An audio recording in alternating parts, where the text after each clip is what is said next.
오늘은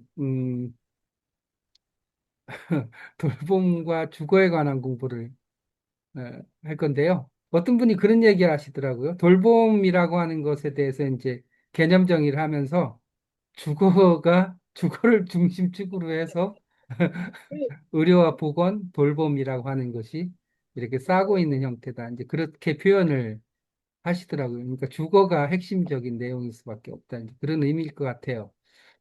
그런데 이제 주거하면 우리가 잘 모르잖아요. 그리고 또 보통 의료하고는 조금 떨어져 있었던 것이 또 현실이기도 하고. 그런데 이제 주거 관련해서 이 의료 관련해서도 그렇고 돌봄 관련해서도 그렇고 주거가 굉장히 중요한 것이다라고 하는 걸 저희들이 이제 하나씩 하나씩 배워가고 있는 단계에 있는 것 같아요. 중간에 우리 서정균 박사님이 계십니다. 우리 서 박사님은 저하고 같이 이렇게 학교 다닌 적도 있어가지고 제가 대충은 이렇게 아는 분인데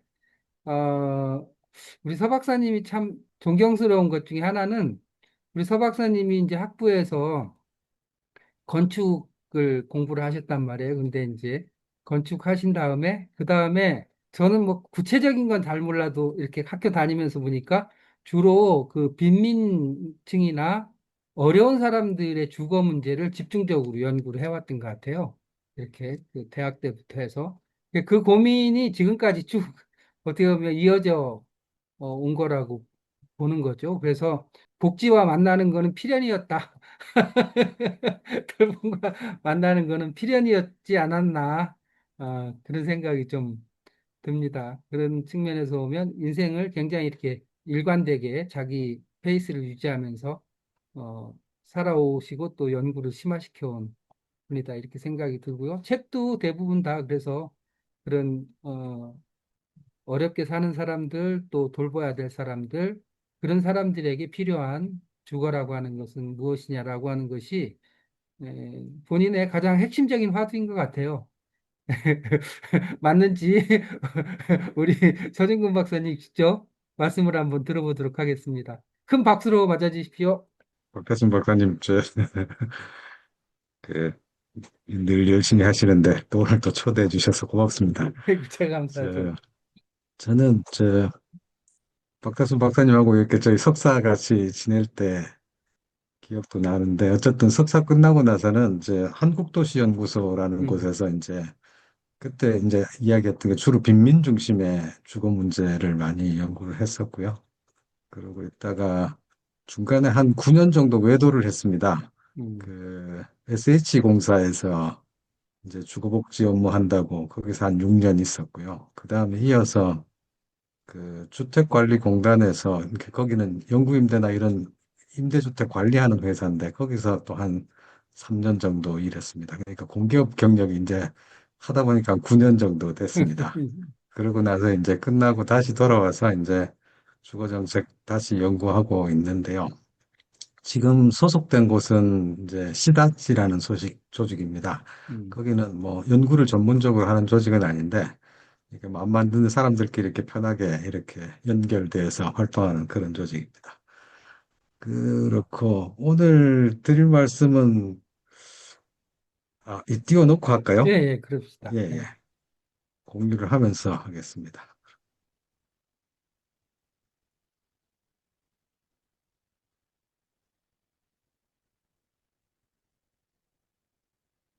예, 예, 잘 떴네요. 예. 음,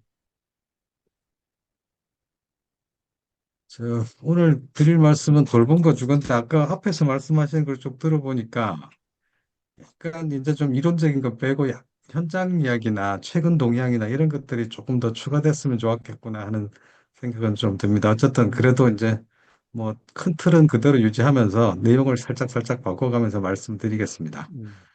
큰 제목이 돌봄과 주거인데 제가 좀 주거 정책 하다가 사실 돌봄 때문에 이런저런 고민도 많이 하고 그러고 또 공부도 많이 해야 되더라고요. 이게 걸쳐 있는 분야들이 많으니까 맞죠.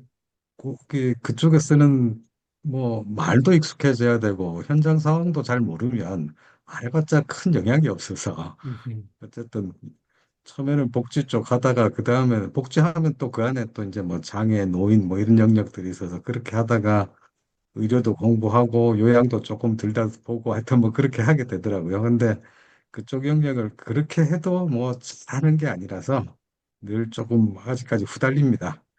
그래서 현장에 계시는 분들이 좀 있어서 이게 좀 틀린 이야기 하더라도 널리 좀 이해해 주시면 좋겠습니다.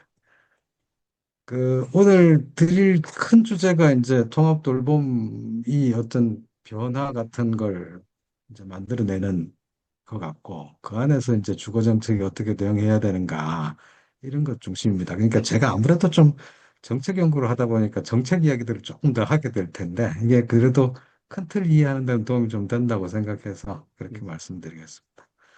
이 페이지는 그냥 통합 돌봄이 뭔가인데, 아까 이렇게 박태수 박사님이 주거가 중심이 있고, 한쪽에 이제 의료 요양, 옆에는 이제 복지나 돌봄 뭐 이런 것들을 이렇게 아우를 수 있는 어떤 큰 그림이 있지 않냐. 그런데 저는 뭐 그 그림이 참 고마운 그림이라고 생각합니다.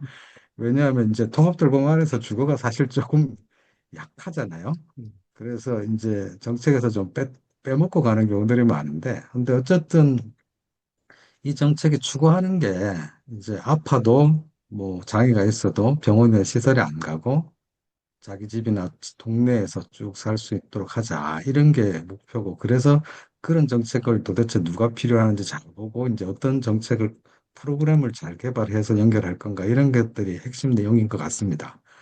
그리고 현재 돌봄법에 보면, 돌봄법 안에서 주거는 되게 좀 약하게 다뤄지고 있다는 게 이제 법 조항에서 좀 보이는데, 그게 이제 전체적으로 이제 돌봄 서비스에 대한 규정을 하고 있는 게 한 15조에서 19조까지 있고, 그중에서 주거는 18조, 여기가 일상생활 지원인데, 그 지원 안에서 한 항으로 들어가 있습니다. 음, 주거 지원 서비스라는 이름으로.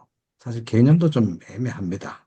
근데 그 안에서 적어도 통합돌봄의 기존의 경험들이 이런 거는 주거 지원 서비스가 아니겠나라고 여겨지는 게 지원주택하고 주택개조라고 보여집니다. 어쨌든 그런 것들이 현재는 이렇게 돌봄법에서 규정이 돼 있고, 근데 사실 돌봄법 처음 만들어질 때 사실 좀 되게 저는 조마조마했습니다. 이게 주거가 들어가면 약간 질적인 변화가 있을 텐데 하는 욕심이 있었는데, 음, 돌봄법 처음에 통과되기 전에 논의될 땐 주거가 거의 빠져 있었어요. 음, 그래서 그거를 넣자고 막 몇 분, 저는 아니고 다른 분들이 몇 분이 막 요구를 하시고 그래갖고 그게 끄트머리에 이렇게 포함은 되게 됐습니다. 그래서 그나마 다행이긴 한데 어쨌든 이게 기존의 통합돌봄 선도사업이니 시범사업이니 이런 걸 해보면서 그 경험 안에서 아주 이렇게 자리를 제대로 잡은 것 같진 않아요. 그래서 우리가 경험이 아직 안 쌓였다. 뭐 음, 물론 조금 있는 부분도 있지만 아직까지는 큰 틀을 잘 못 잡았다. 이렇게 보여집니다. 그리고 저는 우리 주거 정책만 이렇게 보더라도 이 돌봄이 이렇게 중요해지는 시기에 좀 적응을 해갔으면 좋겠는데 우리 주거 정책은 아직 좀 큰 변화를 잘 못 느끼고 있는 것 같아요. 그러니까 국토부가 조금 그런 감이 없는 거죠. 음, 그리고 감이 없는 건지 안 하려고 하는 건지 잘 구분 안 되는데 어쨌든 그런 것 같습니다. 근데 어쨌든 우리 주거 정책의 성격이 한번 바뀔 때가 됐다고 생각해요. 과거에 우리 주거 정책이 한 90년대 되기 전까지는 사실은 그냥 공급밖에 안 했고, 90년대 들어오면서부터 임대주택 공급하면서 약간 이제 복지적 성격을 조금 갖게 됐는데, 이제 최근에 이제 들어와서 다시 한번 변화를 해야 되는데, 그게 지역에서 살기 어려운 사람, 그러니까 집이 있어도 동네에서 살기 어려운 사람들을 위해서 주거 정책은 뭘 해야 음, 되나를 고민을 하고 그 대안을 만들어야 될 때다. 그래서 이제 그전에는 이제 주거복지 정책으로 우리가 뭐 간다 이런 이야기를 했다면 이제는 이제 돌봄 주거 정책을 해야 될 때다. 이렇게 정책의 중요한 방향이 이렇게 좀 제시가 돼야 된다고 생각합니다. 그리고 이런 게 이제 정책 목표가 돼야지 이제 음, 국토부든 LH든 주택 쪽에서 있는 이런 주체들이 움직이지 그렇지 않고는 되게 어렵다라고 생각이 돼서 어쨌든 이런 전환이 필요하다고 생각하고 음, 그런 것에 아주 핵심이 뭐 몇 가지 정책이 뒤에 소개 드릴 텐데 어쨌든 그게 있으면 그전에는 이 사람은 시설에서 살아야 돼, 아니면 병원에 가야 돼, 라고 여겨지던 사람이 동네에서 살 수 있는 확률이 굉장히 그전보다 높아질 수 있다. 물론 이제 서비스가 활동 지원이나 뭐 재가 요양 서비스나 뭐 이런 것들이 많이 늘어나면 그래도 현재 주택 정책을 그대로 해도 아마 지역사회로 이렇게 계속해서 생활하시는 비율은 아마 높아질 거예요. 그건 되게 당연한 건데, 거기다가 만약에 주거가 결합되면 서비스도 훨씬 더 편리해지고, 그리고 시설에 갈 분들도 훨씬 줄어들 가능성이 있다. 근데 그런 가능성을 지금은 우리 주거 정책이나 어쨌든 이것에 영역에 있는 사람들이 조금 경직되게 반응을 하면서 충분히 그 가능성을 못 살리고 있다. 이렇게 생각이 됩니다. 음, 그래서 필요한 정책들을 갖다가 쭉 한번 늘어보면 이런 겁니다. 유니버설 디자인을 신축 주택에는 건축 허가 받을 때 의무적으로 적용하자라는 건데 이거는 뒤에 자세하게 또 조금 더 말씀드리겠습니다만 이런 겁니다. 그러니까 신축 주택 할 때 최소한 이제 문턱 없는 주택은 이제 지을 때가 됐다. 그리고 나중에 몸이 아프면 아니면 장애가 생기거나 하면 주택을 고치기는 편하게 집을 애초부터 져야 된다. 음, 이런 정도입니다. 그런 정도의 기준을 만들어서 신축 주택은 의무적으로 하자라는 거고. 두 번째가 이제 주택 개조죠. 이거는 통합돌보면서 제일 열심히 했던 거고, 이거는 필요하다는 걸 모두 다 아는 것 같습니다. 그 다음에 이것뿐만 아니라 이 집을 고쳐도 자기 집에서 살기 어려운 분들이 있는데, 이런 분들이 예를 들면 낙상을 해서 집에 퇴원하는데 사는 집이 지하 계단 몇 개 내려가는 새방이에요. 그런 양반들이 다시 집에 들어가기도 어렵고 사실 다음에 나와서 병원 가기도 어렵습니다.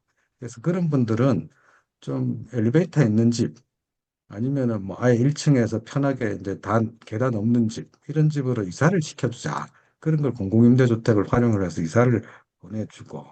근데 이런 집을 줘도 이렇게 지역사회에서 버티기 어려운 분들이 있죠. 그런 분들에게는 그게 이제 기존의 지역사회에 있는 서비스가 좀 모자라서 나타나는 문제이기도 한데 그런 서비스를 잘 조금 부족한 걸 메꿔도 주고 그리고 서비스 연결도 잘 해주는 그런 기능들이 이제 지원 서비스라고 볼 수 있고 그 서비스하고 주택을 같이 결합해서 주면 지역사회에서 살 가능성이 훨씬 높아진다.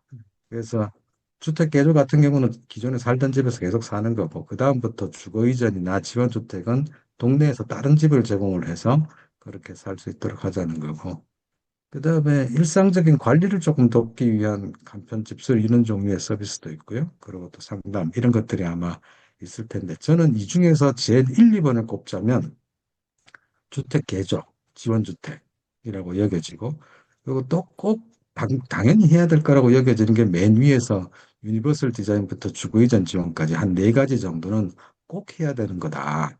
그 밑에 거는 옵션 정도라고 생각합니다. 어쨌든 이런 정도의 정책 프로그램을 우리가 하면 저는 우리 이제 돌봄 주거 정책을 하고 있는 나라다라고 이야기할 수 있을 것 같아요. 근데 현재 상황은 어떠냐 하면 이것 중에서 어느 것 하나도 제대로 하는 것가 없습니다. 음, 그렇기 때문에 빨리 이런 정책 프로그램을 만드는 게 사실 돌봄법이 시행되기 전에 이게 내년 3월에 시행되니까 이제 한 6개월 조금밖에 안 남았는데 음, 그 전에 진짜 이 중에서 한두 개라도 꼭 만들고 싶었어요. 국토부가 이걸 하겠다라고 이렇게 선언을 하게 만들고 싶었거든요. 음, 근데 아직까지 성공적이지 못합니다. 어쨌든 남은 기간 어쨌든 열심히 해보고 안 되면 뭐 시행 초기라도 또 할 수 있는 방법을 찾아봐야 되겠죠. 어쨌든 그렇고요.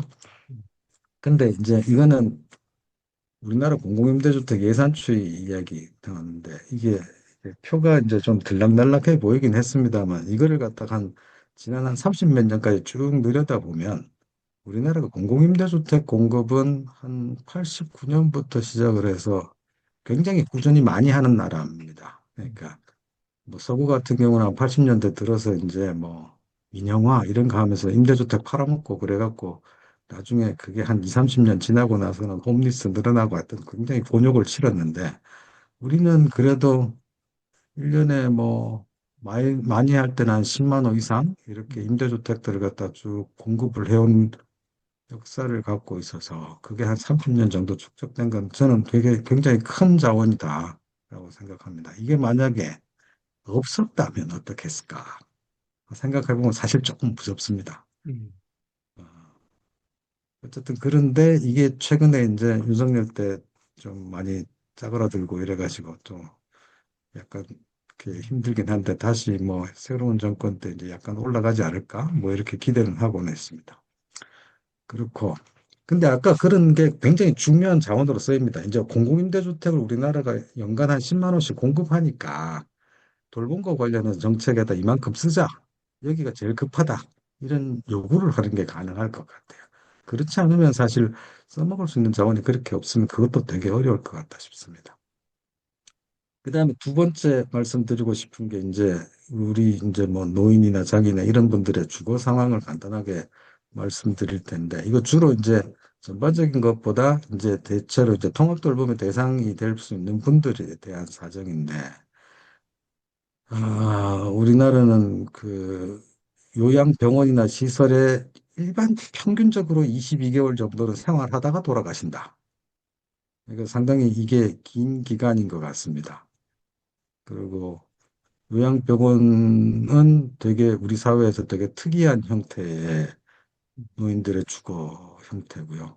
그러니까 외국에서도 물론 이제 요양원 같은 시설들은 제법 있습니다만 요양병원이 이렇게 많은 나라는 세계적으로 되게 없는 것 같습니다. 그리고 이게 비용도 많고 그런 상태죠. 그리고 요양시설 같은 경우도 보면은 외국 같은 경우는 이렇게 특히 유럽 같은 경우는 대부분 다 1인실 중심으로 운영이 되고 있고 2인실이 예외적인 건데 아직까지 우리는 4인실이 기준이고 일본도 아직까지 1인실로 다 넘어가지는 않았습니다만 1인실로 막 진행이 되고 있는 것 같습니다. 그런 면에서 우리는 조금 늦은 거죠. 그리고 우리 경제 규모를 이렇게 고려하면은 사실 이게 너무 이렇게 신경을 안 쓰는 영역인 것 같긴 합니다. 어쨌든 노인들은 제일 가기 싫어하는 데가 요양병원하고 요양시설입니다. 죽기 전에 그런 데 안 가고 싶다. 이런 게 다 바람이긴 한데 현재 우리 이런 데 가십니다. 이게 요양원과 요양시설 뭐 이런 것의 사진, 병동의 사진이고 사실 이건 얼마 전에 봤는데 이렇게 이야기해 주신 분이 어떤 이야기 하면은 일본에서 이제 이렇게 1인실 같은 것들을 막 주장을 할 때 특별히 아무 노인홈이라는 게 사실 우리 요양시설에 해당되는 건데 거기서 아침에 인사를 두 분 일어나시면 안 하신다고 그러더라고요. 이렇게 바로 옆에 계시는 분이 사실 우리 요양시설도 마찬가지인데, 음, 그 방에 누가 사느냐가 되게 성가심 있게 만드는 일이죠. 그 안에서 이제 고집 부리고 성격도 안 좋고 뭐 이런 양반이 이끌어서 고함 막 지르는 분이 있으면 그 방 자체가 사실 괴로움에, 그 괴로움을 겪게 되는데, 그리고 이제 그 어떤 그 요양원에서 일하시는 분은 이 방은 참 착해요라고 이야기하면 참 조용한 분들이 많고 덜 괴롭다 이렇게 음, 이야기하는데 어쨌든 이 프라이버시가 이렇게 보장이 안 되는 공간에서는 사람들이 굉장히 자연스럽게 서로 벽을 치게 되나 봐요. 그래야지 자기 자신을 갖다가 이렇게 어느 정도 지킬 수 있으니까 감각을 무디게 만들고 어쨌든 그런 것들이 이렇게 나타나는 것 같습니다. 그래서 빨리 우리도 요양시설이 어떤 이런 1인실 지향도로 좀 바뀌기도 하고 그 안에서도 실제로 집 같은 분위기 이런 것들을 어떻게 만들까 이런 고민을 많이 해야 될 때가 아닌가 싶습니다. 그리고 이제 이렇게 어르신들이 제일 걱정하는 게 치매 걸리는 건데 치매는 진짜 안 걸렸으면 좋겠고 혹시 내가 치매를 걸리더라도 뭐 요양시설에는 안 갈 수 있었으면 좋겠고 가면 요양시설이 조금 깨끗하고 사람도 친절하고 이런 곳이면 좋겠고 그리고 죽을 때는 또 집에 와서 죽을 수 있었으면 좋겠고 이런 바람들을 하는데 이런 것들이 사실은 아직까지는 운인 것 같습니다. 잘 얻어 걸리면은 그렇게 되는 거고 안 그러면은 음, 그냥 어쩔 수 없는 거죠.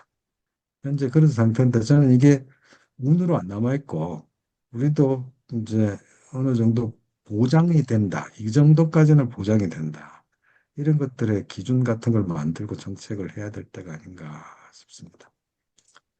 치매 노인들이 어디서 사나 이렇게 봤더니 우리 현재 대략 한 100만 정도가 치매 인구라고 하는데 요양시설에서 사시는 분들이 거의 20% 가까이 되는 것 같습니다. 그리고 또 요양병원은 한 10% 내외 언저리로 사시는 것 같고, 나머지는 아마 지역사회에 계시지 않을까 싶은데, 지역사회에서 사시는 분들 중에서 한 절반 이상은 혼자 사시고, 그리고 가족과 같이 살 때는 가족이 정말 힘들어한다. 이런 게 우리 현실인 것 같습니다. 그리고 노인 전용 거처들이 여러 가지가 있는데, 여기 이제 앞쪽에는 이제 복지부 쪽에 있는 뭐 요양원이나 이런 쪽에 있는 게 처음에 두 가지고 이제 실제로 이제 정책적인 기능은 잃어버렸다고 생각하는데 양로원이 예전에 있었습니다. 그리고 양로원 비슷한 공동생활 과정도 있었고 이건 주로 저소득층 집 없는 사람들을 위해서 제공했던 건데 이거는 이제 더 이상 늘어나지는 않고 점점 줄어드는 추세입니다. 음, 그리고 그 노인복지주택, 고령자복지주택 뭐 이런 것들이 또 있습니다. 이거는 하나 노인복지주택은 이 집인 집인데 뭐 어쨌든 형식상으로는 시설이고 어쨌든 뭐 그런 게 있습니다. 어쨌든 그런 것 노인 고령자복지주택. 노인복지주택은 주로 이제 뭐 비용이 많아요. 한 300만 원 언저리에서 더 올라가기도 하고 이런 돈을 내고 살아야 되니까 부자만 가는 집이고 고령자 복지주택은 국토부에서 하기는 하는데 주로 이제 시골 지역에서 한 100호씩 공급이 되는 LH가 짓는 임대주택 정도인 셈입니다. 그리고 이제 시골에서는 또 공동생활원이라는 것도 있고요. 이건 농림부가 하는 거. 이런 종류의 거처들이 있는데 이런 거처들 참 외부 보여드린다 말씀을 드리고 싶었는데 여기에서 치매를 걸리면 시설 밖에 갈 곳이 없습니다. 어쨌든 지역사회에서는 노인들, 특히 아픈 노인들이 버틸 수 있는 공간이 별로 없습니다. 그러니까 노인복지주택이나 고령자복지주택 그런 목적을 위해서 공급된 게 아니거든요. 음, 근데 그런 목적을 위해서 조금 활용될 가능성은 또 많긴 있는데 음, 어쨌든 충분히 그런 기능은 못합니다. 그다음에 장애인 이야기 잠깐만 드릴 텐데 장애인은 사실 활동 지원이 이제 이게 언제 생겼더라? 한 2000년대 초반에 초중반 정도 될 겁니다. 그때 활동 지원이 생기면서 지체 장애인이 시설에서 생활하시던 분들은 대부분 다 탈시설 하셨습니다. 물론 좀 중증인 분들은 아직도 좀 남아 있습니다만 그래서 남아 있는 분들이 발달 장애인이 많아요. 발달 장애인은 의사소통이 좀 어렵고 그리고 또 결정을 할 때 뭔가 누군가의 도움이 필요한 사람이라고 볼 수 있는데 그런 분들이 그런 지원이 근데 지역사회에 좀 여보, 없기 때문에 그 저기, 발달 장애인들이 주로 많이 남아 있습니다. 그리고 그런 분들이 한 2만 명 정도가 있는 셈이고 그리고 또 발달 장애인 이제 부모님들이 이제 자기 죽으면 어떡하나 걱정 많이 하시잖아요. 음, 그런 사람들 중에 해마다 이제 성인이 되는 사람의 규모가 한 7천에서 9천 정도 됩니다. 그러니까 요 분들이 제 생각에는 지원주택이 있으면 시설이 아니라 독립할 수 있고 그리고 또 부모로부터 독립할 때 그 어떤 분은 그냥 좀 경증인 사람들은 바로 나올 수도 있지만 약간 중증이거나 이런 분들은 사실 지원주택이 있어야지 자립이 가능한 분들인 것 같아요. 그래서 이런 분들의 규모를 고려해서 지원주택이 있으면 여기 있는 대부분의 사람들이 자립이 가능하다라고 음, 얘기하십니다. 현재는 그렇지 못해서 뭐 부모님들 굉장히 걱정 마시고 내 죽으면 같이 죽겠다고 생각하시고 뭐 하여튼 이런 분들이 계속 있는 거죠. 정신장애도 사실 지원주택이 되게 중요한 대상인데, 그리고 이렇게 지역사회에서 살 때 뭔가 지원이 필요한 대상인데, 이분들 중에 입원하시는 분이 뭐, 입원내 시설 합치면 한 6만 명 좀 넘는 규모고, 그리고 이게 이제 국제적으로 한번 비교를 해보니까 우리나라의 정신병원에서 여러 가지 뭐 병으로 이렇게 입원하는 분들이 여러 병의 종류에 관계없이 입원 기간 1등입니다. OECD 국가에서. 그리고 이 입원 기간의 차이가 굉장히 극단적입니다. 음, 아주 열심히 잘하는 나라는 정신병원 입원해서 한 열흘 정도밖에 평균적으로 안 사는데, 우리는 그런 같은 종류의 입원을 할 때도 보면 뭐 180일, 어, 190일 뭐 이런 식으로 평균적으로 삽니다. 그러니까, 그리고 그런 분들이 지역사회 가서 살 수 있는 이런 분들은 집에서 보통 가족들하고 원수진 사람들도 제법 많고 집에 더 이상 안 받아주고 음, 그리고 그렇지 않으면 뭐 자기가 갈 곳도 없고 하여튼 이런 분들이라서 그냥 병원에 남아 있는 거죠. 이런 분들이 굉장히 많습니다. 이게 지역사회에서 정신건강과 관련된 지원 체계는 굉장히 우리가 빈약한 상황입니다. 물론 이제 정신건강복지센터가 이제 다 지역마다 있어서 이제 우리도 조금 뭐 하고 있다고 이야기하긴 합니다만 뭐 응급 상황에 대처할 수 있는 기능이라든가 이런 것들 생각하면 굉장히 열악합니다. 아직은. 그리고 이제 앞에서 말씀드렸던 이런 돌봄 주거 정책의 수단으로 몇 가지가 되게 중요한 게 있다고 했는데 그중 1번이 이제 주택 개조라고 봤습니다. 주택 개조하고 관련해서 우리 정부가 통합 돌봄이나 이런 걸 하면서 참 이렇게 필요성을 많이 좀 절감했으면 좋겠는데 국토부는 그걸 잘 안 볼라 그래요. 이게 몇 년째 이렇게 주택 개조하고 관련한 예산을 갖다가 이제 주거급여에 이렇게 포함해서 제공을 하는데 한 해 예산이 한 57억 정도 됩니다. 이게 국토부만 내는 것뿐만 아니라 지자체 합쳐갖고 이걸 가지고 한 연간 한 1,500명 정도 지원하는데 어, 우리가 이제 지자체 수가 한 200, 뭐 26개 이렇게 되지 않습니까? 이걸 나눠 보시면 한 지자체가 6명, 7명 정도를 지원하는 꼴이에요. 1년에 6명, 7명은 사실 참 말이 안 되는 숫자 같습니다. 음, 이게 성동구에서 이 숫자를 갖다가 왕창 올린 적이 있습니다. 이렇게 작년, 재작년 이렇게 시범 사업을 했는데 그때 한 구에서 한 1,000명 이상 했습니다. 그러니까 제가 보기에 좀 제대로 하는 것 같더라고요. 그리고 어쨌든 주택 개조는 또 건보에서도 좀 시범 사업을 해서 한 50억 정도 여기는 이제 돈 액수는 조금 비슷한데 이제 인원은 많습니다. 한 100만 원꼴 정도만 지원을 하기 때문에 이 정도 인원이 늘어나 있는데 어쨌든 이게 다 합쳐도 한 100억 정도 되잖아요. 저는 우리나라에서 한 그것에 곱하기 한 10, 10 정도를 하면 좀 적당한 규모다. 전국적으로 한 200억 이상, 아니, 뭐죠? 1,000억 이상, 한 1,000억 이상 이렇게 제공을 하면 그 정도를 하면 된다고 생각하는 이유는 뭐냐 하면 그때쯤 되면은 그 정도 제공하면 보편적인 주택 개조가 가능해진다라고 생각이 됩니다.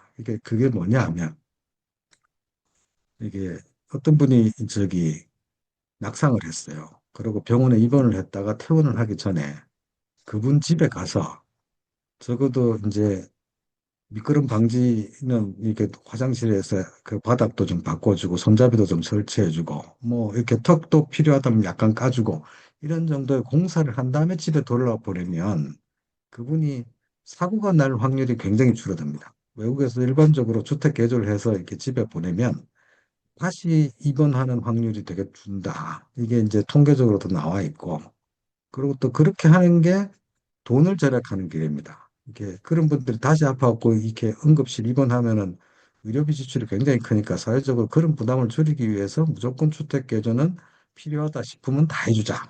라는 거가 원칙적으로 정책을 실시하는데, 근데 우리는 이런 정책을 이제 고령화 막 되고 있는데 아직 안 하고 있는 게 이상한 정도예요. 그래서 제가 아까 한 1,000억 정도 들여야 된다라고 이야기했는데 그 정도 이상 그 정도 이상으로 의료비 지출을 줄일 수 있습니다. 그리고 덕을 사실 건강보험이 제일 많이 보게 될 것 같아요. 그래서 지금 현재 건보에서 시범 사업하고 있는 건 당연한 일이다라고 생각을 해요. 근데 건보에서 하고 있는 사업을 이렇게 보고 있으면 조금 이렇게 이게 잘 되겠나 싶은 걱정이 좀 드는 게 뭐냐면 건보에서는 현재 장기요양 대상자들만 대상으로 해서 하거든요. 음, 근데 아주 일반적인 정책이 되기가 조금 어렵습니다. 그래서 저는 이거를 국토부 사업으로 한 1,000억 정도 예산을 투자해서 지역마다 이렇게 쭉 한번 다 깔면 좋겠다. 그렇게 깔면 최소한 규모가 좀 작은 지자체도 이렇게 공사비 한 2억 정도의 사업 물량이 나오죠.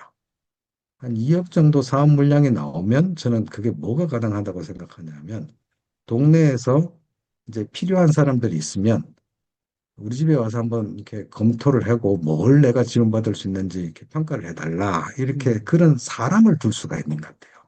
그런 사람을 둬야지 언제든 신청하고 평가받고 음, 지원받고.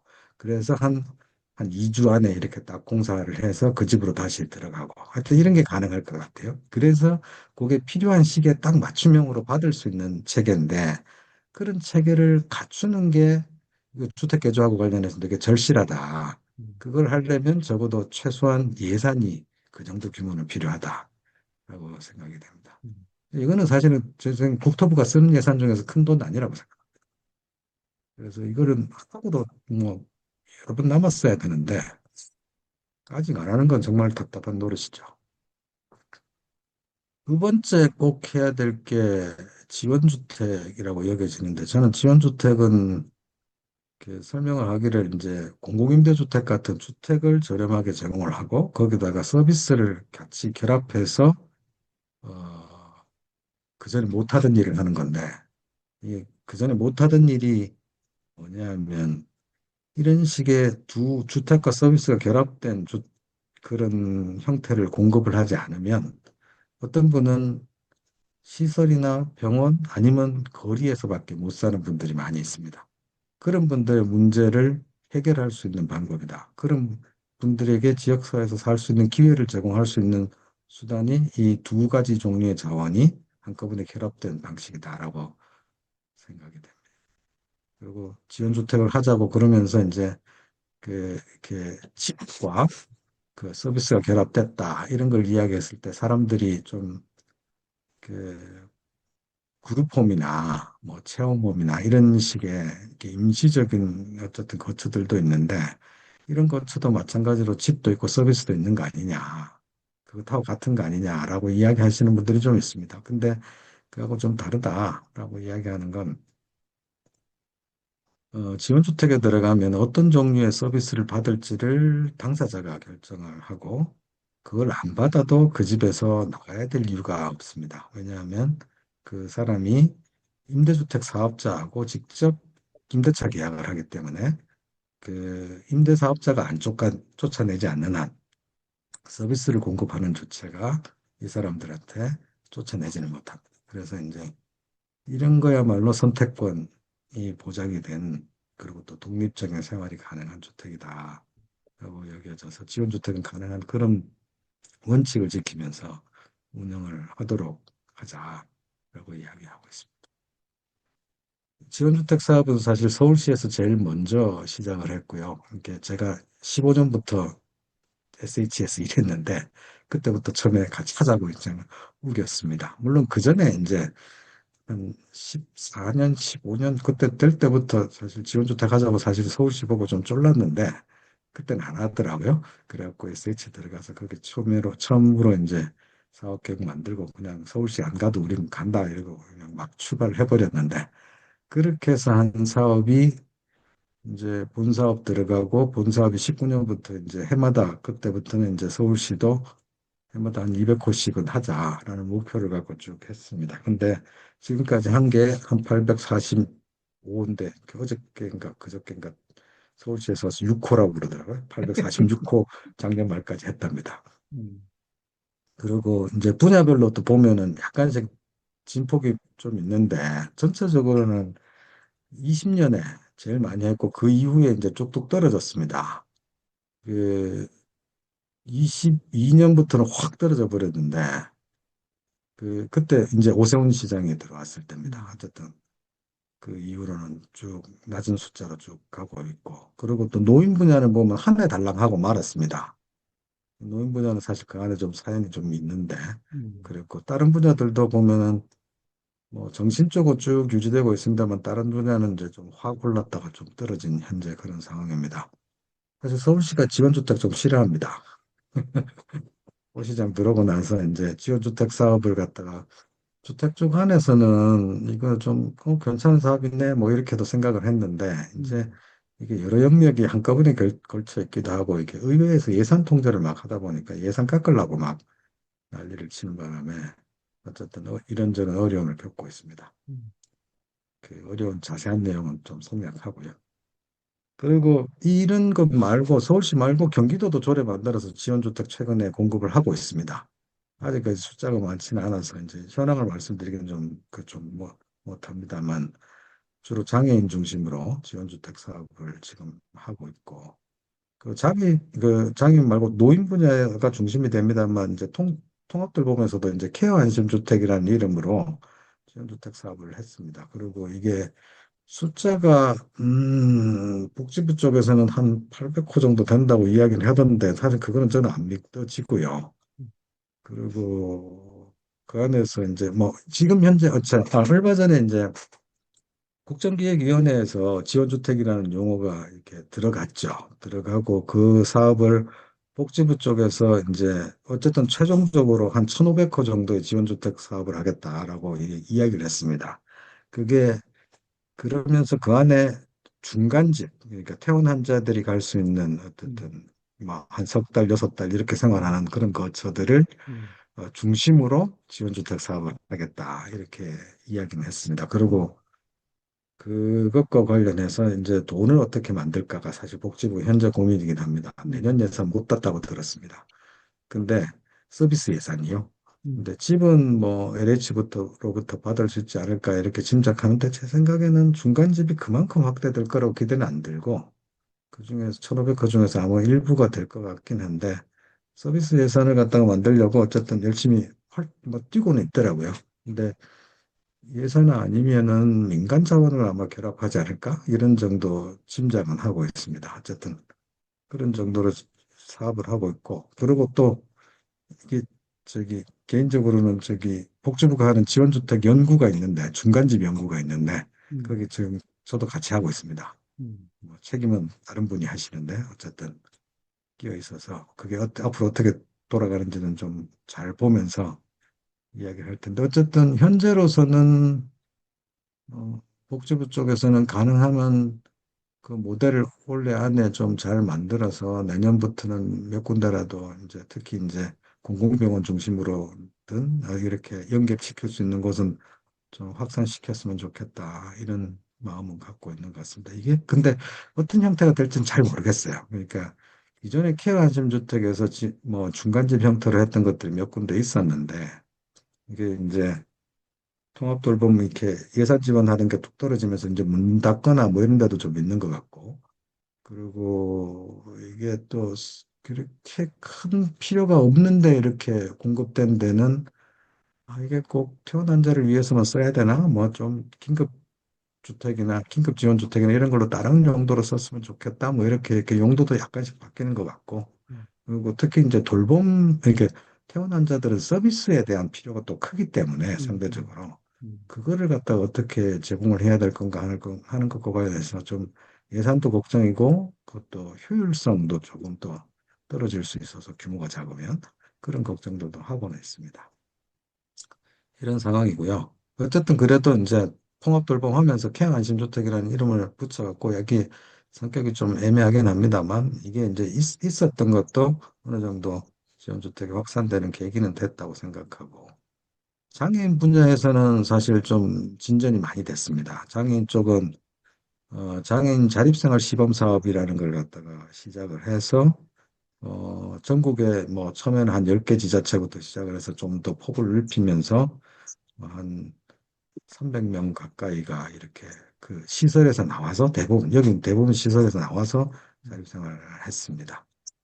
그리고 일부는 이제 지자체에서, 지역사회에 살던 분들이 다시 이제 가족으로부터 자립도 하고 이런 것도 있고, 여기서는 특히 중요했던 게 법을 만들었습니다. 자립생활 지원법 같은 걸 갖다가 만들어서 그 음, 법에서 이 지원 서비스와 관련한 예산을 받을 수 있게 이렇게 조항을 음, 만들었습니다. 음, 그래서 저는 이게 이 지원주택을 하려면 결국은 집을 하나 쪽에서는 제공해야 되고 다른 한쪽에서는 서비스 예산을 확보를 해야 되는데 서비스 예산을 중앙정부 차원에서 예산으로 확보한 데는 장애인 분야가 유일합니다.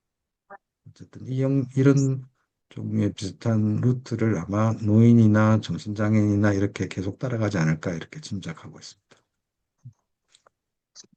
그다음에 지원주택 하다가 그 지원주택 안에서 사람들이 싸워서 이제 이사를 가겠다 이런 분들이 생기기도 하고요. 음, 그리고 그런 분들이 생기면 이제 그런 분들이 집을 옮겨가는데 그러면 서비스 없으면 자립생활을 잘 할 수 있느냐? 그게 또 어려운 분들이 있어요. 그러면은 서비스를 이사 간 집에서 지원주택은 보통 이제 한 몇 호가 같이 있는 이런 집인데 딴 데로 이사 간 사람들한테도 서비스를 줘야 되냐? 이런 고민이 생기죠. 이런 경험을 하게 되면 대체로 아, 거기도 서비스가 필요하구나. 가서 줘야 되겠다. 라는 생각이 나오고 그래서 이제 집은 지원주택이라는 이름으로 공급되지는 않았지만 지원주택에서 제공하던 서비스하고 비슷한 걸 동네에서도 딴 집에서 제공해야 되겠다. 하는 게 이제 찾아가는 서비스가 생겼습니다. 이런 것들이 이제 몇 개 서울시 사업에서도 있었고 복지부 사업, 장애인 사업에서도 있었고 그런 것들이 좀 있었습니다. 그리고 저는 지원주택을 앞에서 이야기 드렸듯이 공공임대주택을 우리나라가 그래도 안정적으로 공급하는 나라인데 신규 공급량 중에서 한 10%는 지원주택으로 써도 된다라고 생각합니다. 그게 한 연간 한 10,000호 정도 될 텐데 그 정도를 공급을 하면 저는 우리나라 공공임대주택이 더 멋있는 정책이 될 것 같습니다. 정당성을 가진.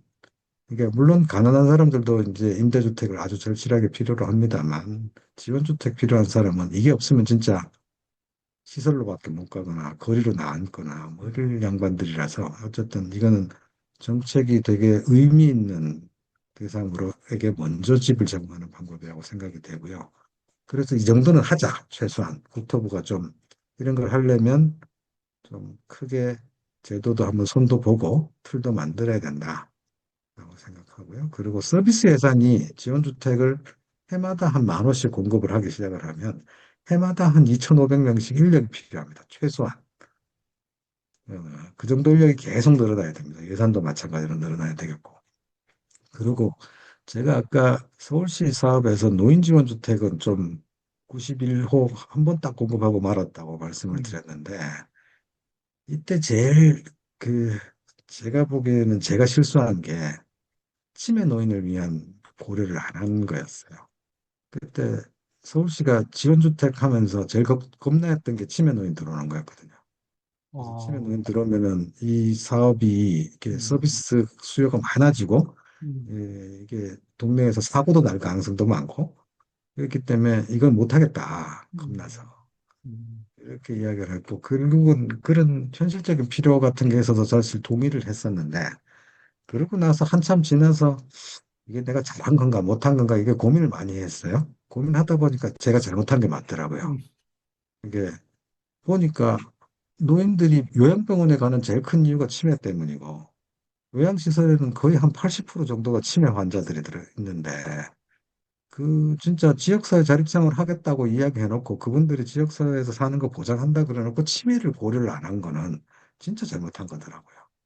그래서 내가 잘못했다 싶었고 그래서 최근에 제일 공부를 열심히 하고 있는 게 치매 노인은 도대체 어떻게 음, 지역사회에서 살 수 있나 그분들은 가족하고 같이 살려면 어때야 될까 아니면 혼자 살려면 어때야 될까 아니면 조금 그것도 어려웠고 뭐 치매도 정도도 좀 심해진 분들이 같이 사는 지원주택을 만든다면 이런 건 어떤 형태일까 이렇게 고민을 하는데 외국 사례들 쭉 보니까 대체로 답이 있더라고요.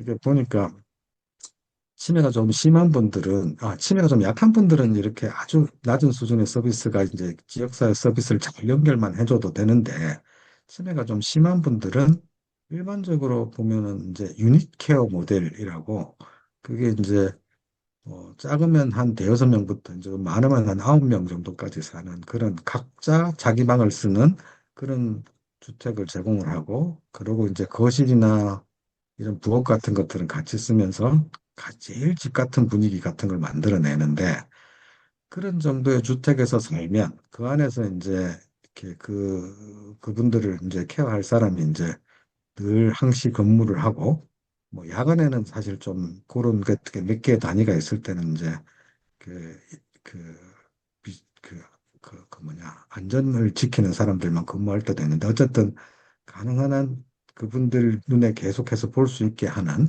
그런 식의 집 같은 것들이 치매 노인 지원주택으로 있더라고요. 음, 그리고 이런 것들이 뭐, 유럽에서도 대부분의 나라에서는 이제 이렇게 치매 문제와 관련해서 대응을 제대로 하겠다고 작성을 한 나라들은 그런 형태의 모델이 결국은 중증인 경우에는 다 그렇게 가 있었고, 일본도 사실 그렇게 비슷한 형태로 가고 있고, 그래서 이게 우리도 이렇게 비슷하게 따라가야 되나 보다. 이렇게 느낌이 왔어요. 그리고 거기에 이제 지원 인력이 얼마나 들어가나 이렇게 봤더니 대략 1대1 정도 수준으로 들어가더라고요. 이용자 한 명당 지원 인력이 한 명 정도 붙는 거고. 그리고 또 되게 많은 나라에서 어떻게 이걸 결합을 시키냐면 제가 서비스 수준을 이제 전반적으로 높이는 거는 실제로 지역사회에서 많은 사람들이 살 수 있게 하는 방법이죠. 음, 이렇게 시설보다 제가를 어떻게 더 서비스 수준을 높일까가 되게 중요한 건데 그때 지원주택에서 이 제가 서비스를 결합을 시켜요. 이게 지역사회에서 쓸 수 있는 제가 서비스를 갖다가 한 5명이 살면 한 5명 정도가 받을 수 있는 서비스를 쭉 결합을 시켜서 그 집에서 같이 제공을 합니다. 음, 그러면 서비스의 효율을 굉장히 많이 높일 수 있죠. 거기다가 약간의 추가적인 이제 관리자들을 갖다가 할 수 있는 지원을 갖다가 더해주면 지원주택이 운영이 되더라고요. 음, 그래서 저는 우리 전체적으로 이제 지역사회에서 제가 서비스 수준은 좀 더 올라가고 치매 노인에 대해서는 조금 더 배려가 있고 그게 지원주택에서 그 자원이 결합될 수 있는 방식 같은 걸 만들어주면 우리도 충분히 치매 노인 지원주택 가능하다라고 하죠. 그렇게 하고 싶은데 이 사업을 빨리 시범 사업이라도 한 몇 군데에서 해보고 싶은 게 제 욕심입니다. 음, 집을 잘 설득을 해서 음. 이거 하자 좀 만들고 싶습니다. 이것도 가서 봐야 될 것 같아요. 근데 보면 이게 사람들이 이제 치매 노인이 도대체 지역사회에서 막 배회하면서 사는데 어떡하냐 뭐 이런 걱정을 할 거 아니에요. 음, 어쨌든 뭐 그래도 그렇게 좀 갔으면 좋겠습니다. 그리고 지자체가 저는 지원주택 사업과 관련해서 이제 통합돌봄 이제 실시하면서 꼭 저는 지자체 중에서 지원주택 뭐 이런저런 이유 때문에 못하겠다라고 이렇게 안 하는 데가 생길 수도 있는데 이걸 꼭 다 시키는 게 저는 목표입니다. 모든 기초자치단체가 내년은 아니라고 하더라도 그 다음에까지는 적어도 몇 호 이상 지원주택 사업을 꼭 하게 만드는 것. 왜냐하면 모든 지역에 치매 노인 다 있잖아요. 모든 지역에 발달장애 다 있고 정신질환자 다 있거든요. 그러니까 어떤 기초자치단체도 이런 걸로부터 벗어나서는 안 된다고 생각합니다. 그러니까 적어도 뭐 그런 수요가 많은 데는 더 해도 좋지만 뒤로 빼는 지자체는 없어야 된다. 그래서 무조건 다 가게 만드는 게 목표고 그런 걸 하려면 LH나 국토부 태도가 확 바뀌어야 됩니다. LH나 국토부가 지금 지원주택 하겠다고 그러니까 음, 여러분도 잘 모르시는 특화형 매입임대주택이나 뭐 고령자 복지주택 같은 걸로 뭐 그게 노인이나 장애인을 위해서 공급을 하니까 할 수 있다 이렇게 이야기를 하는데 그런 거는 사실 전국에 몇 지역 공급 안 되거든요. 그리고 1년에 공급해봤자 몇 천 호도 안 됩니다. 음, 그러니까 그런 정도 규모를 가지고 이제 그 중에서 이제 몇 개를 갖다 써먹을 수 있는 것처럼 이야기하는 건 저는 국토부가 나쁜 짓이다.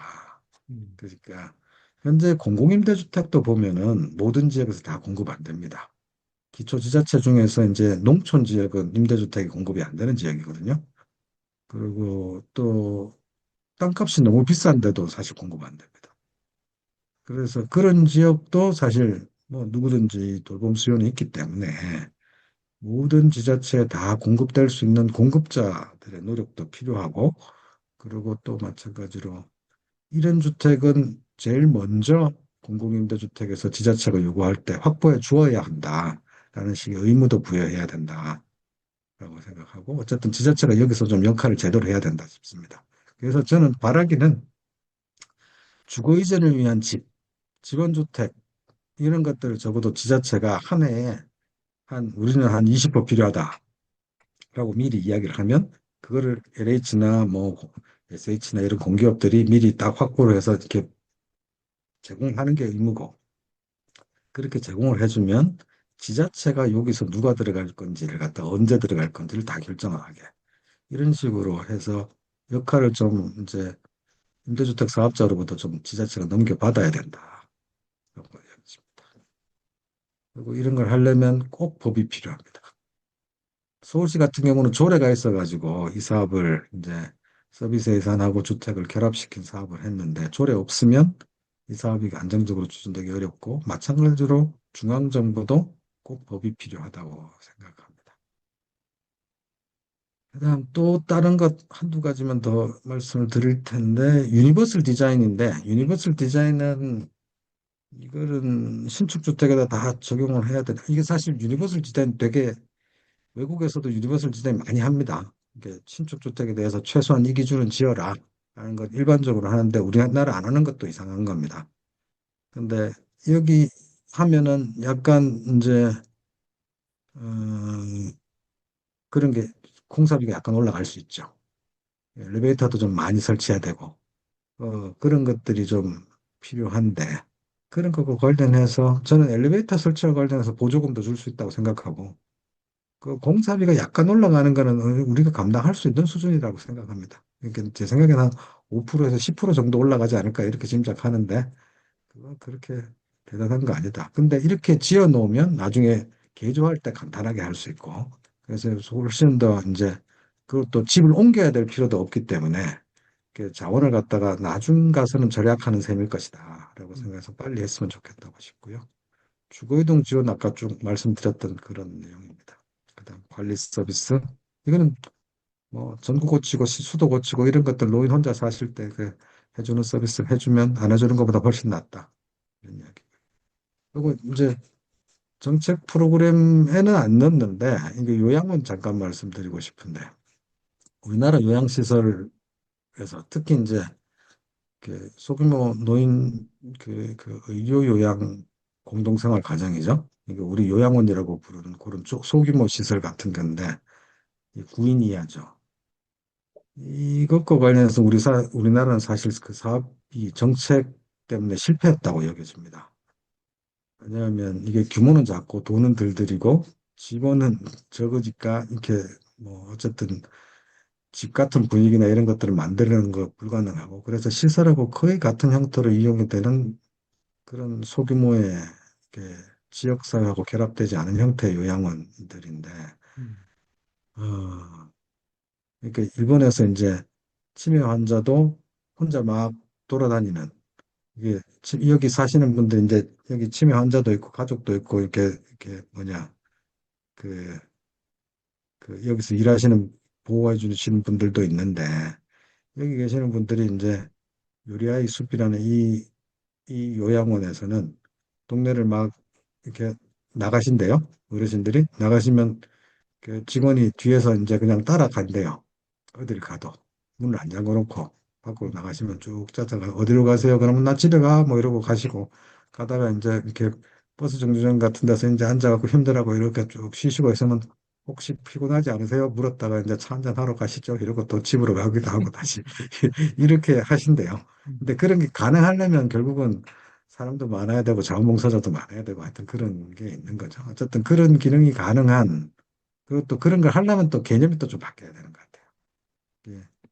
또 그런 것들이 저는 이제 이 우에노 지스코 교수가 쓴 거에서는 보니까 이 시설화 수준이라고 이야기를 했더라고요. 그러니까 음, 그걸 갖다가 여기서 사람, 공간, 시간 이런 걸로 구분을 했는데 음, 그런 얘기예요. 우리나라 요양원 딱 가면 이제 다 이제 이렇게 유니폼 입고 있잖아요. 음, 그리고 환자들도 아니 거기 사시는 분들도 다 그 환자하고 비슷한 걸 갖다 분홍색, 노란색 이런 거 입고 계시죠. 그게 시설화 정도 같은 걸 보여주는 것 같아요. 예. 사람들은 도대체 어떤 태도를 갖고 있는가, 공간은 어떻게 운영되나, 시간은 어떻게 운영되나 이런 면에서 우리나라는 진짜 시설화 수준이 굉장히 높은 수준이라 설사 요양시설이 앞으로 당분간 저는 더 늘어날 거라고 보여지는데 그 안에서 운영 방식을 어떻게 바꿀 것인가, 시설화 수준을 어떻게 낮출 것인가가 굉장히 많이 이건 진짜 급한 일 같습니다. 어쨌든 그런 요구들도 있다. 근데 이건 주거 정책이라고 보기는 어렵긴 합니다만 어쨌든 그게 제일 급한 것 같아서 또 여기다 언급을 했습니다. 그다음에 이런 걸 갖다 제도화하기 위해서 뭐 법을 바꾸려고 지금 열심히 노력하고 있습니다. 이렇게 주택 쪽에서 보면 주거약자법이라는 게 있습니다. 이게 노인 장애인을 대상으로 한 어, 건데 이 법을 좀 저는 성격을 바꾸자. 그러니까 노인 장애인을 위해서 이제 공공임대주택을 조금 더 주자 이런 정도의 내용인데 이게 아니라 지역사회에서 자립생활을 할 때 어려움을 겪는 사람들을 갖다가 돕기 위한 법으로 만들자. 그래서 자립생활을 지원하는 법으로 성격을 만들고 음, 그 정책 그런 목표를 주거 정책의 목표로 딱 삼게 하기 위한 수단으로 쓰자 음, 하는 거고 그 안에 핵심적인 내용은 앞에서 말씀드렸던 여러 가지 정책 수단들을 이렇게 규정을 하고 음, 이렇게 하는 법이고 그리고 그렇게 하려다 보니까 대상도 노인 장애인 말고도 정신질환, 노숙인, 뭐 가정법 청소년 이런 것 등으로 확대해야 될 필요가 있다고 생각이 됩니다. 그 말고도 몇 가지가 더 관련된 법이 꼭 바뀌었으면 좋겠다고 생각이 되고 이런 법을 만들려고 지금 한 8년째 하고 있는데 법안만 한 3번 냈습니다. 다 통과 안 됐고 국토부와 그 국회 이제 국토교통상임위원회죠. 국토교통위원회가 이것과 관련해서 뜨뜨미지근합니다. 이게 국토부는 역시 이쪽 영역은 좀 이렇게 관심을 안 기울이고 싶어 하는 것 같아요. 어쨌든 좀 약한데. 복지위 쪽에 있는 의원들은 막 여기 나서 우리가 발의해 줄게 뭐 이러고 있어요. 근데 또이 상임위라서 거기서 실제로 이렇게 법안도 실제로 내고 거기 그 상임위 안에서 맞서 싸울 수 있는 사람이 필요하거든요. 근데 그런 사람들 참 잘 만들기 어렵더라고요. 그래서 최근도 또 열심히 하고 있습니다. 삼세판이다 생각하고 이번에는 어떻게 안 되겠다 하고 있고요. 그 말고도 뭐 기타 여러 가지 법들이 어쨌든 자립생활을 중심으로 해서 요구되는 사안들과 관련해서 바뀔 것들이 쭉 있고요. 그리고 근데 앞으로 과제 몇 가지인데 사실 저는 국토부나 이 주택정책 쪽에서 제발 좀 이 돌봄에서 주거정책의 잠재력 이런 것들을 좀 알아줬으면 좋겠어요. 그 이게 얼마나 큰 힘을 발휘할 수 있는지 좀 알아줬으면 좋겠습니다. 제가 한 가지 요걸 또 하나 더 하면 그 통합돌봄 이게 선도 사업을 할 때 음, 국토부가 복지부하고 협의해라라고 붙여놨던 과가 음, 재생을 담당하는 과를 붙여놨어요. 그러니까 재생은 전국에서 모든 지자체에 다 하는 것도 아니고 지자체 안에서 특정한 지역 이렇게 또 음, 잡아갖고 거기서만 사업하는 데 아니에요. 음, 그거는 돌봄 사업은 그런 게 아닌데 거기다 그거 해놓으니까 뭐 재생 사업에서 뭐 동네를 어떻게 해서 뭘 하겠다 이런 것만 덜렁 해놓은 거예요. 그러니까 나쁜 놈들이다. 사업을 안 하고 싶어서 저런 놈들 저쪽 과를 갖다 결합을 시키냐 했는데 물론 지금 그거보다는 지금 태도가 조금 나아졌습니다만 지금도 사실은 뭐 그렇게 이해를 하려는 태도가 아니라서 참 답답합니다. 그리고 아까 말씀드렸듯이 이게 뭐 이렇게 공공임대주택 유형이 되게 복잡하거든요. 유형이 너무 복잡해서 사람들이 알아먹지를 못하는데 이걸 가지고 또 장난을 치는 것 음, 같아요. 음, 이게 꼭 이렇게 하다 보면은 이름만 우리가 음, 장애인이나 고령자를 위해서 뭘 해요라고 이렇게 선전할 것들은 많이 있거든요. 근데 그게 실제로 그 문제를 해결할 정도의 자원이 아닌데 그렇게 음, 이름 붙인 것 같고 이렇게 여기도 써먹겠다라고 이야기하는 건 다 내가 보기에는 거짓말 같은데 자꾸 그런 이야기를 하고 그 복지부는 그 잘 모르니까 그냥 그런가 보다 하고 넘어가고 어쨌든 그때 이제 이런 일들이 있어가지고 국정기획위원회 때 한번 불렀습니다. 그 음, 안에 복지부하고 국토부하고 같이 불러가지고 같이 앉혀놓고 뭐라고 했냐. 니들은 왜 그렇게 말이 안 통하냐. 음, 그러면서 앞으로 제발 좀 서로 공부도 좀 하고 정기적으로 같이 앉아갖고 사업을 협의를 해라. 음, 협의를 할 때 전문가도 꼭 끼워갖고 좀 자문받아가면서 해라. 하라고 그랬는데 좀 나아지겠죠. 그런 것도 있고. 그래도 그리고 또 통합 돌봄할 때 이제 종합 판정을 하잖아요. 종합 판정을 할 때 저는 좀 주거와 관련된 내용이 꼭 들어가야 된다고 생각합니다. 그 적어도 이제 음, 그 음, 기초자치단체 차원에서는 한 명 정도 통합 돌봄과 관련한 인력이 배치가 돼 있어서 이 음, 사람이 최소한 주택 개조와 관련해서 음, 이렇게 그거를 필요한 사람이 누군지도 보고 연결시킬 수 있는 음, 역할을 꼭 해줘야지 예, 판정이 실제로 좀 전문적으로 주거 분야에서 전문적으로 이루어질 수 있다 음, 싶고요. 어쨌든 그런 생각이 들고 마지막으로는 누구나 자기 집에서 살기를 원하는데 문제는 시스템이다. 시스템을 정책을 잘 만들고 그게 실제로 돌아갈 수 있도록 만들어 놓는 게 지금 해야 될 일이라서 어쨌든 열심히 그, 뭐 움직여야 되지 않나 이렇게 생각하고 있습니다. 자, 제가 너무 길게 하지 않았나 걱정이 되는데 이 정도로 공유를 마치겠습니다. 아이고.